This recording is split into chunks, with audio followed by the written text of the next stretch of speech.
If you are new to rock climbing, maybe not that new. You might hear people say 5.6, 5.11b. I made it up a 10B. I'm excited Who for told you that myself. was a 10B? That was only 5.9. Or when you open a rock climbing guidebook, you'll also see some numbers like this. You don't know what they're talking about. In fact, these are the grades in rock climbing. So in this video, I'm gonna walk you through the grades. A different area use different methods, but they are all used to show how hard the route is. In China, at least in Yangshuo, we use the American system called Yosemite Decimal System. There are 5 classes in Yosemite Decimal System. Class 1, standard hiking, no need to use ropes. Class 2, scrambling hiking. Occasionally, you might resort to your hands, but the chances of falling are quite low, so no rope needed. It's a little bit like hiking up to the TV tower in Yangshuo. Class 3, more serious scrambling hiking. You'll have to use your hands quite a lot to help you keep balance. Falling is not fatal in this class, but you'll get seriously injured if you failed.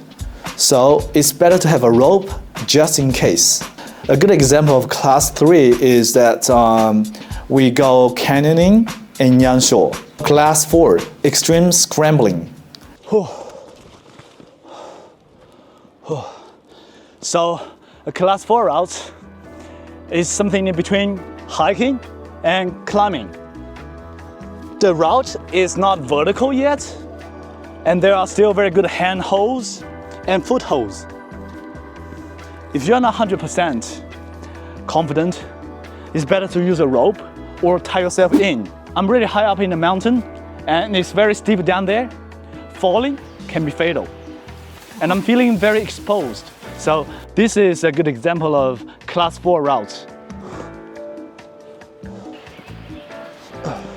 So class 5, this is the 5 when you hear people say, or that show up in a rock climbing guidebook. Most of the routes are vertical or even overhanging. Rope is a must, and you will need a belayer too. Class 5 is broken down into 5.1, 5.2, 5.3, 5.4.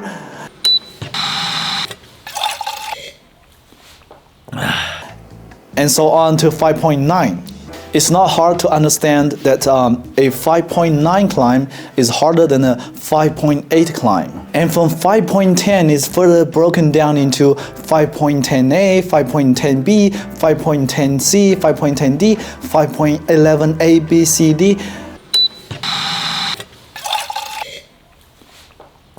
You get the idea. Of course, 5.10b is harder than 5.10a. For most people without climbing training, they can tackle most of the routes from 5.1 to 5.8 or even 5.9, but from 10A up, they can't finish the route without taking breaks or even can't make it to the top. And if you are a beginner, you might want to have someone set up a top rope on an easy climb, say 5.6 or 5.7. Now, we as human beings, our limit in rock climbing is 515D. There is no 516 route yet, but we are always pushing our limits. I believe there will be 516 routes in the future, like this climb. The grade is proposed by the first climber who climbs the route. And climbing community as a whole, over time people have come to an agreement on what the grade should be. These grades are not hard and fast rules.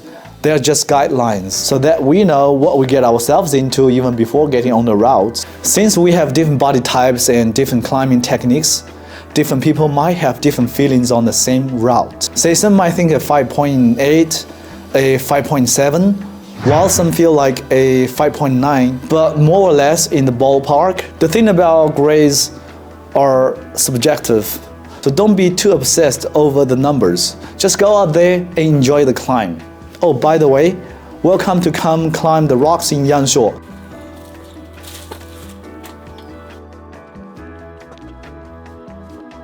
What a hike! So behind me, that's the beautiful Guilin River in Yangshuo.